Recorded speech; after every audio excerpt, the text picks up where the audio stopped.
Unsolved. It's unsolved.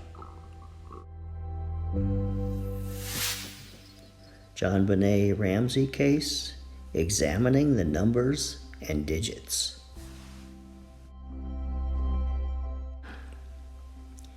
In April of 1997, John and Patsy Ramsey started a JonBenet Ramsey Memorial Foundation. And there's several tax documents that go with it. And it has handwritten numbers. And we're going to look at the digits and compare them to the ransom note. Now, I'm not totally sure who filled out this paperwork, if it was John or Patsy or neither of them, maybe a third party. But there are similarities between the numbers or the digits and the digits in the ransom note. So let us begin. First, let's take a look at John Ramsey's only known handwriting sample available on the internet. And it's this court paper. And there's no digits. So the only thing we can do is compare the writing to the writing on the tax documents. So here is the comparing them. This is the 1997 tax documents. And then here's the 1998 one. And you can see the J is similar and the R's are similar. And that's about it.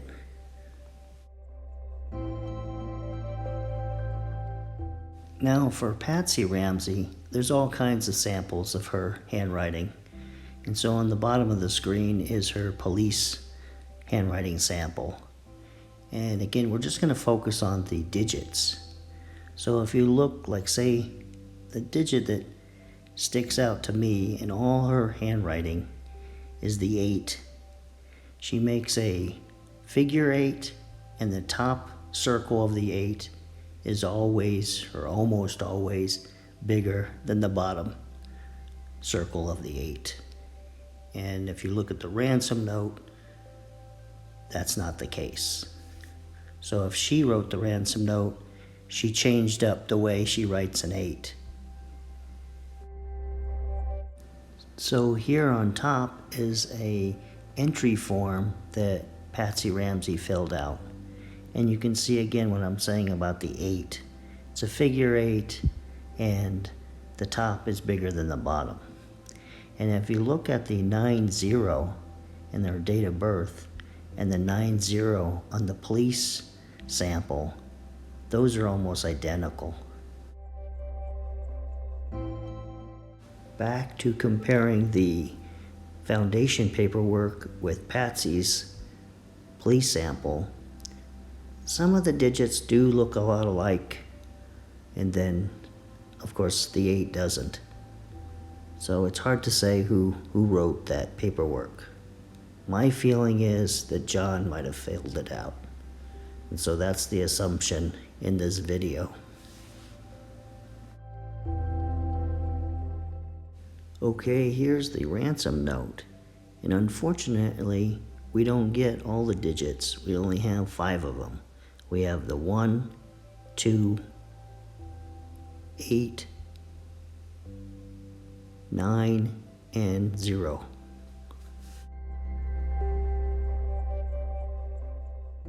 And so there's no confusion. The next part of this video is all comparing the ransom note to the foundation paperwork, the digits. And so this first thing I wanted to point out is this double 9, 99% and 929. If you look, the 9s are similar, and the first 9 is kind of neat, but then the second 9 is a little sloppier, and the top portion is crunched a little bit. And so,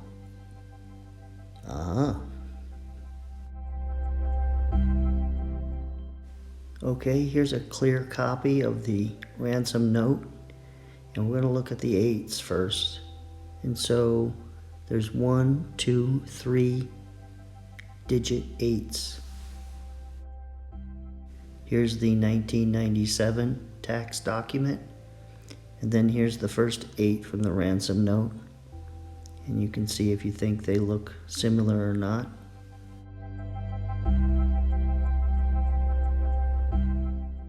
And then here's the second digit 8 from 18,000, and compare that. And then here's the third 8 from between 8 and 10.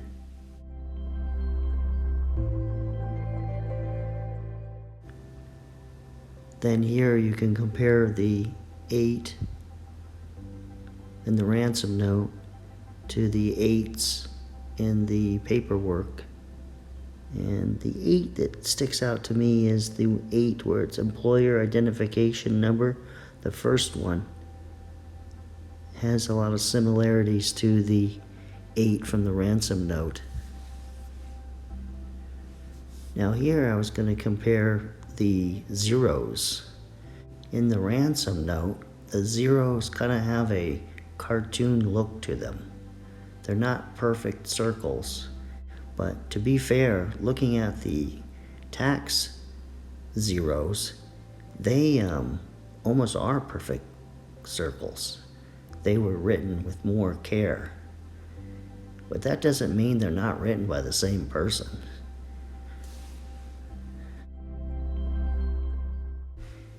And how about the 118?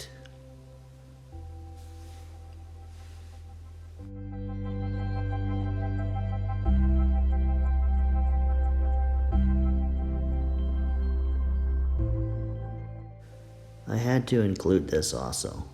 On the left is the ransom note 2, and on the right is John Ramsey's 2 from his court paper.